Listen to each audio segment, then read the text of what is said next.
విమానంలో ఓ ప్రయాణికుడు మద్యం మత్తులో అసభ్యంగా ప్రవర్తించాడు. బిజినెస్ క్లాస్లో తోటి ప్రయాణికురాలపై మూత్ర విసర్జన చేశాడు. అయినా సిబ్బంది ఎలాంటి చర్యలు తీసుకోకపోవడంతో విమానం ల్యాండ్ అయ్యాక దర్జాగా వెళ్లిపోయాడు. గతేడాది నవంబర్లో ఎయిర్ ఇండియా విమానంలో జరిగిన ఈ దిగ్భ్రాంతికర ఘటన ఆలస్యంగా వెలుగులోకి వచ్చింది.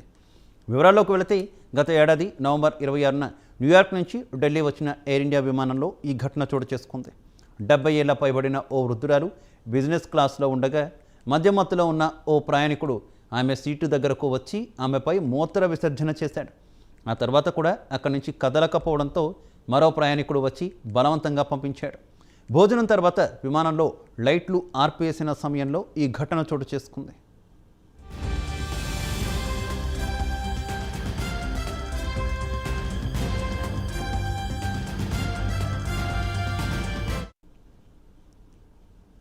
దీంతో ఓ మహిళ విమాన సిబ్బందికి ఫిర్యాదు చేశారు.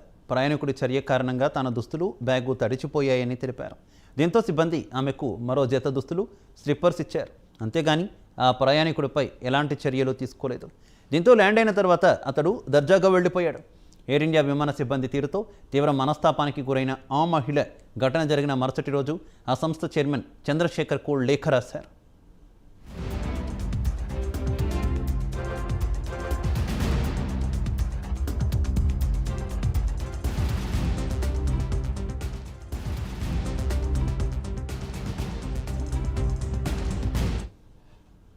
తడిచిపోయిన సీట్లో తాను కూర్చోలేనని చెప్పడంతో సిబ్బంది కూర్చొని సీటు కేటాయించారు. గంట తర్వాత తనను తిరిగి తన సీట్లోకి వెళ్ళిపోమన్నారు. ఇక సీట్లో కవర్ వేసి డిస్ఇన్ఫెక్షన్తో స్ప్రే చేసినా అక్కడ వాసన పోలేదు. నేను కూర్చోలేనని చెప్పడంతో తిరిగి సిబ్బంది కూర్చొని సీట్లోకి పంపించారు. బిజినెస్ క్లాస్లో సీట్లు ఖాళీగా ఉన్నా నాకు కేటాయించలేదు అని ఆమె ఆ లేఖలో పేర్కొన్నారు. అయితే కొన్ని వారాల క్రితం ఈ ఘటన జరగ్గా ఆలస్యంగా బయటకు రావడం గమనార్హం.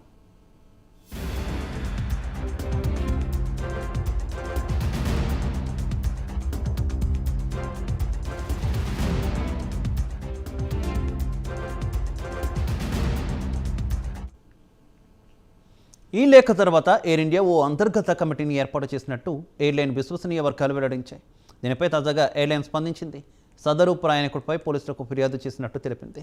దీంతోపాటు ఆ ప్రయాణికుడు తమ విమానాల్లో ప్రయాణించకుండా 30 రోజుల పాటు నిషేధం విధించినట్టు ఎయిర్ ఇండియా వెల్లడించింది. అంతేకాక అతడిని నో ఫ్లైట్ జాబితాలో చేర్చాలని డీసీజీఏకు సిఫార్సు చేసినట్టు తెలిపింది. ఇక ప్రస్తుతం దీనిపై డీజీసీఏ కమిటీ దర్యాప్తు చేస్తోంది. ఘటనపై పూర్తి నివేదిక ఇవ్వాలని ఎయిర్ ఇండియాను ఆదేశించినట్టు జాతీయ మీడియా కథనాలు వెల్లడించాయి.